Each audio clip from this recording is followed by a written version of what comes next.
back to my channel. So today I am just going to do a quick little video showing you guys how I get my makeup brushes clean and my beauty blenders and sponges clean.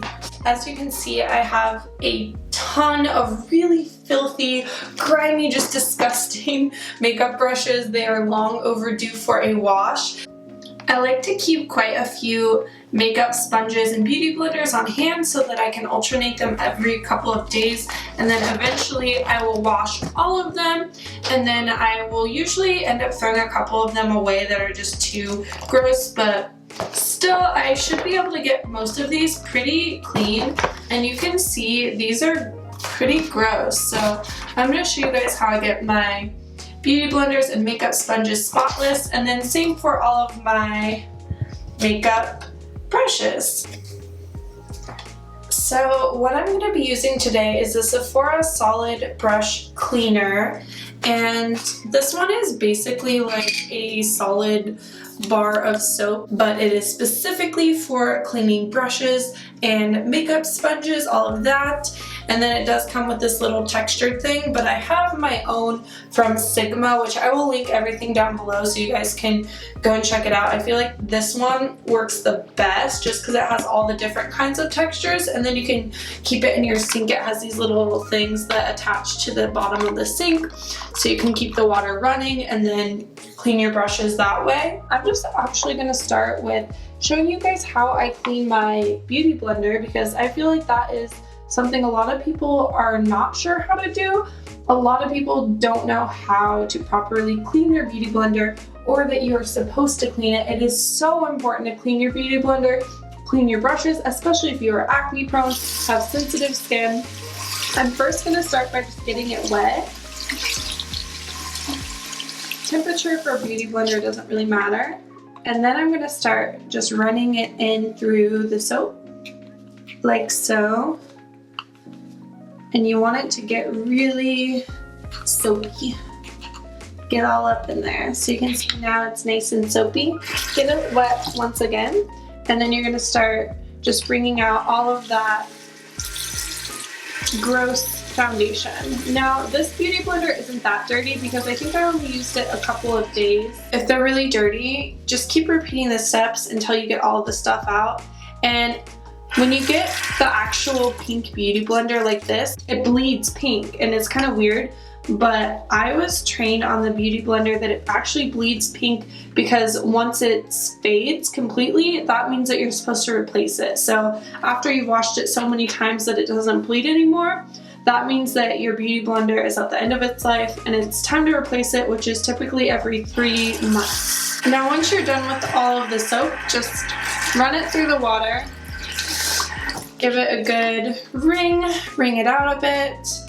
I'm just gonna set it on that towel to dry. My favorite sponge is the Real Techniques sponge, to be honest. I do like the way this applies foundation better than the beauty blender, but the thing about these ones, they don't clean quite as easily. They stain pretty badly. Just make sure you don't store the wet sponge in an enclosed bag or area because it will get moldy. And so if you see little purple or black spots, throw it away because your sponge is moldy, and that is freaking gross. No one wants to be applying makeup with a moldy sponge. So I have all of these other sponges in here that I need to clean. So I'm gonna get to that, and I will show you guys what it all looks like when they are clean. I'll let you know how many I had to throw out because there's quite a few, and there's 2 more over here.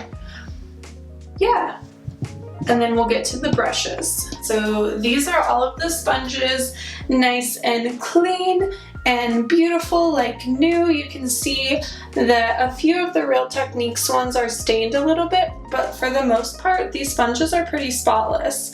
Now, there are 3 sponges today that I am deciding to throw away. I got a little bit aggressive and I tore apart this sponge. I think this is like the Eco Tools one or something, but it was coming apart, so I just tore it apart. And then these 2 Real Techniques are just kind of gross, falling apart as well.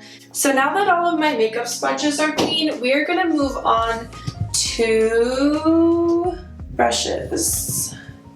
And you guys, this is gonna take me a while. I'm gonna be here for probably an hour or so cleaning all of these brushes. Now I'm gonna go in with this Clinique foundation brush, which is covered in basically foundation and green paint, a mix of which I was trying to do a Halloween look that failed. Anyways, this is really filthy, so I'm gonna start by getting this wet, and then I'm going to get it all soapy, just really get it in there.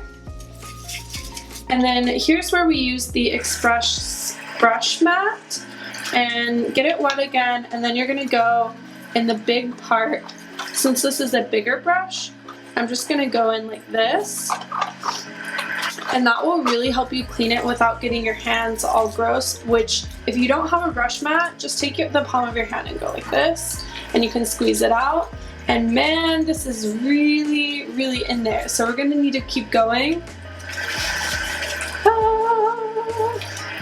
And just repeat this step. You can see it's still a little stained because I used, well, bright green, but I would call that a clean brush.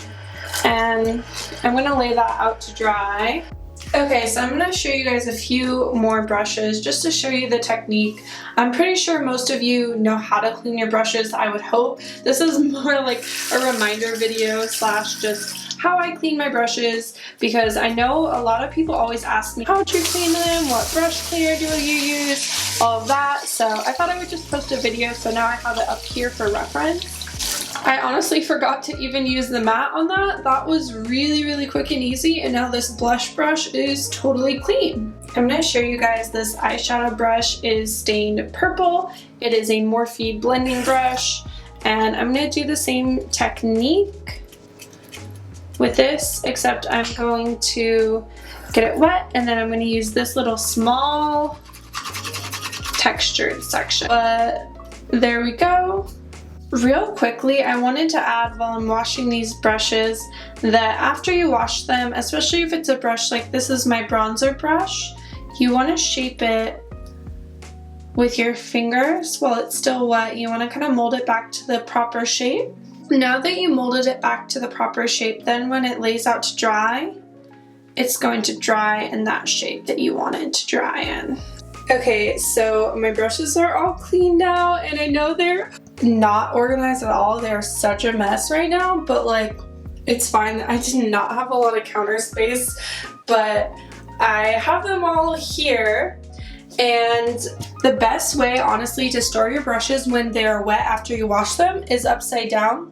So there are definitely different tools and devices where you can hang them upside down that way. But unfortunately, I just don't have that kind of time to worry about it. So as long as you don't store them this way where all the water is seeping down into the handle, that will ruin your brushes, make them fall apart. At least store them so that they're sideways when they're drying from being washed, and it's fine. This is usually what I do for them, but that was my mask cleaning. I hope you guys enjoyed this little video, and I love you guys so much. I will see you in my next video. Bye!